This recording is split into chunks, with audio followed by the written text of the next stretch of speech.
When I first saw the Tesla Model 3 several years ago, I thought that's a great car. I would love to have one of those, but I wondered how I could afford it. It wasn't easy, but I eventually managed it in the end, and this is how I did it. Hello there. The question is, who in their right mind would buy a £42,000 car, the Tesla Model 3 standard range, without ever having sat in one, or let alone driven one? Well, that was me. It was about 2 or 3 years ago I first saw the Tesla on YouTube, and one of the first videos I ever saw was a 16-year-old collecting his brand new Tesla, and it wasn't the standard model, it was the performance. I paid £42,000 for mine, and now they're about £45,000 for the standard range. And in the time that I was looking, because I didn't have the money and I didn't want to borrow a huge amount of money, they did go up about £1,000. The government took away the subsidy for £3,500 subsidy, because it was over £35,000. And so Tesla were very good. They only put the car up £1,000, but they had done extremely well out of the exchange rate over the last few years, so they really weren't complaining. So yes, it is an expensive car. So you can say to yourself, 6 months ago I paid £42,000, exactly the same car now is £45,000. Sorry, correction, it has a bigger range, a slightly bigger range of about 40 miles. So, and how much are they going to go up to? I had to wait 2 months. Now you've got to wait, is it 6 months? Please, if your experience is different, please let me know below. It wasn't an easy process of getting that money, and I knew that I may have to borrow some, but I didn't want to borrow a lot. So I started off, I did have some money actually saved already. We were planning on going on a cruise, a much more expensive holiday than normal. We had one 2 years previously, and that was fantastic, and we had a great time. And we wanted to do a similar thing again. But obviously coronavirus came in, we didn't feel that happy about it.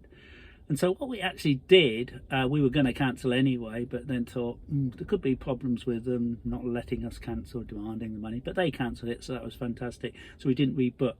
So that chunk of money, and it wasn't a small amount, went towards the Tesla. Now, a Tesla isn't a cruise, you can't go cruising up the Mediterranean, but what you can do is go on a decent road trip. Now, so what we thought was, instead of the cruise, we put that money towards the Tesla. It's going to be a reliable car wherever you go, so that's brilliant. There are Tesla superchargers all over Europe, but for the time being we decided just to go to Scotland, Wales and the Isle of Wight, which we eventually did. And we thought by staying in the Airbnbs with self-check-in, where you're given a code to get the key, we could be as safe as possible. Things are getting better now, we know, and so maybe for those people going on cruises, they have a great time. That's great for them, that's fine.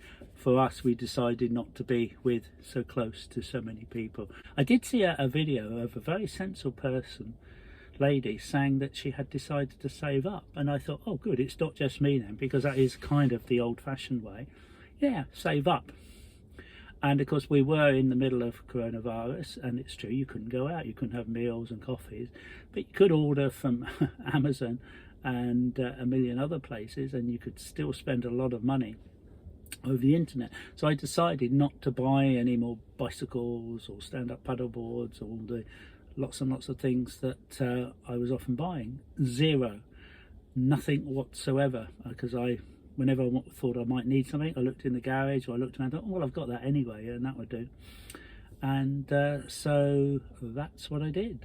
And I got an Excel graph, gave myself target, and every week, every month, I could see how I was doing, and I kind of treated it as a game to get competitive.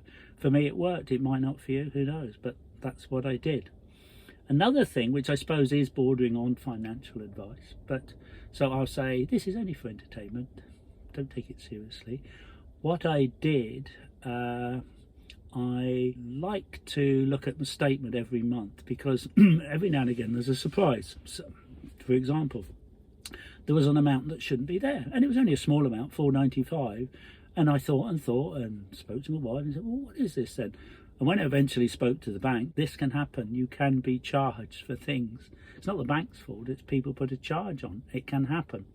Likewise, the Wi-Fi company, reputable Wi-Fi companies, when the contract's up, and they may say they send you an email, but they don't always. And suddenly your Wi-Fi is costing an extra tenner a month. It's happened to me, and I was able to spot it and make alternative arrangements. You take out £200 and use the small amounts for cash. That way you're looking at direct debits and large amounts on your statements. Get out cash once a month, every couple of weeks, and scrutinize your bank statements and knock out anything you don't need. Why are you paying for that? And of course, by having an Excel spreadsheet with a graph, that's a great way to give yourself a target of saving money. It becomes a task, and the money soon collects. It's a good way. We had fantastic holidays in Scotland, Wales, the Isle of Wight, by using Airbnbs or B&Bs, normal ones, but we found having the self check-in with a code for the key great, because we were staying away from people. It's a bit better now, and I think we did stay in one hotel. We thought we'll try to avoid that, try and be as safe as possible, but it's up to you. Perhaps I'm going over the top. With the world situation at the moment, it's probably not the number one concern, is it, with what's going on in Ukraine, and our thoughts go out to those people and hope it can soon be resolved. Also, before you get your car, let's say you're going to order it, you need to start organising a better rate of electric, especially at night. Octopus are one that comes to mind. You can charge at 5p a kilowatt currently, although there are rumours that it is going to go up. But it's good to start the process of getting them in as soon as you can, because you will need a smart meter if you haven't even got one. In fact, even if you've got one, it still takes them time to go on their tariff, which is called Octopus Go, and it's from 12:30 till 4:30 when it's 5p a kilowatt. But it could go up a bit, but it's still going to be a lot cheaper than any other way of charging. Also, I think of the car as a long-term investment, that it's not going to, you only got to look at how much a 2-year-old Tesla Model 3 costs at the moment, and it hasn't gone down much. And you could say a lot the same with a lot of cars, and it is a lot. It's not something that you're going to sell in 2 or 3 years. I've thought of it at least 10 years. I would love the Model 2 or the more economical hatch at 25,000. Probably won't be as good as this, so I'd probably end up, if I got one, the Super Deluxe if they made one. But we'll wait and see. But it is quite a long-term investment. And the other thing is, although you've got the initial outlay, which is a lot, there's no question about that, almost double of a normal car. Although I did speak to someone a few days ago who was spending £60,000, and I said, oh, what electric car is that? No, it's petrol. Really? Okay, well, I suppose, yeah, they're still making them up to 2030. It's up to you. You can pay 17p a mile. In fact, he'll be paying a lot more because it was quite a performance one. That's an average 40 mile an hour car. He's probably going to be paying 25, 30p a mile for his gas or petrol. The Tesla superchargers work at around 7p a mile. This is for the Model 3. At home, it's between 1p and 5p. If I charge mostly in the early hours of the morning, it's just over a penny a mile, and that is quite fantastic compared to, you know, what you're going to be paying for petrol. I mean, it's a no-brainer as far as I'm concerned. And also free destination charging on trips. We got it in Wales, and we got it in Scotland, where you go to a Airbnb, and they're encouraging you to go there, and they give you lots of things like bread and milk and biscuits and sometimes wine. So free charging, and if they're getting the great rate, they're more than happy to offer you free destination charging. It means that it's something over their competitors. I expect when everyone's got an electric car, they won't do it, or they may charge, or they'll put it in the price.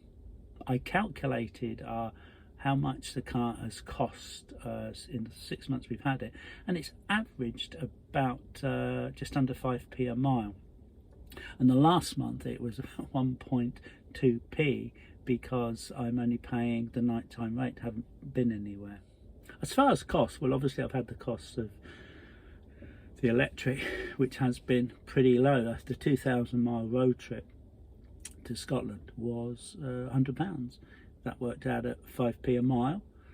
Tesla Supercharger were more than that, but it was brought down by the destination charges, and of course at home it's really just a fraction of that.